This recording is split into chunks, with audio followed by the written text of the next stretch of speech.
Hi, my name is Haley Emery, and my presentation is on false imprisonment related to healthcare. The article I have gained my information from is called False Imprisonment Claim Upheld.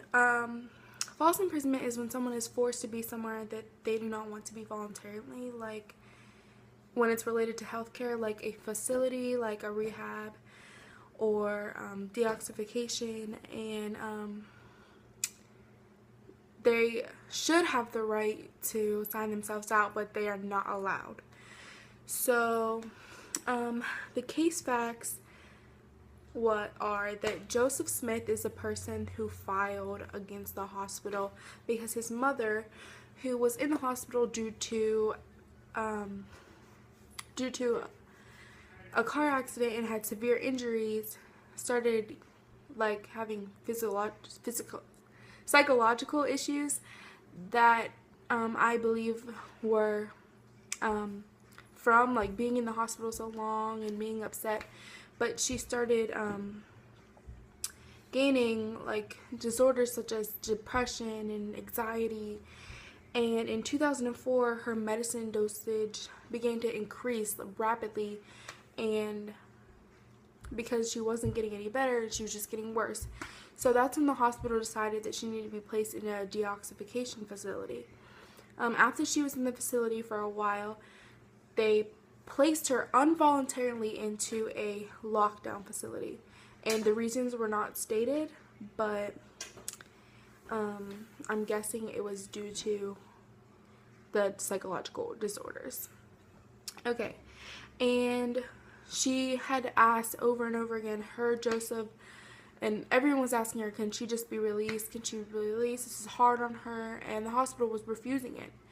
And she was placed in the detoxification facility voluntarily, but not placed into the lockdown facility voluntarily. She did not want it to begin with. And the nurse and Joseph were both complaining continuously, like, this isn't right, she shouldn't be in there, what they're doing isn't right, and nothing was done about it. She was finally released on August 21st, 2004, and Joseph filed against the hospital on February 24th, 2007. The nurse became an expert witness on April 18, 2009, and she said that she would testify because she had enough experience at the hospital to know if the hospital was affecting her disorders or not, and if she was placed in there involuntarily. So the hospital took the deposition on June 17, 2008, and that's when the hospital dropped out of everything. She said she would not testify anymore, and she claimed that she was not an expert witness and she did not have the information that she needed to be able to testify, and that she didn't know why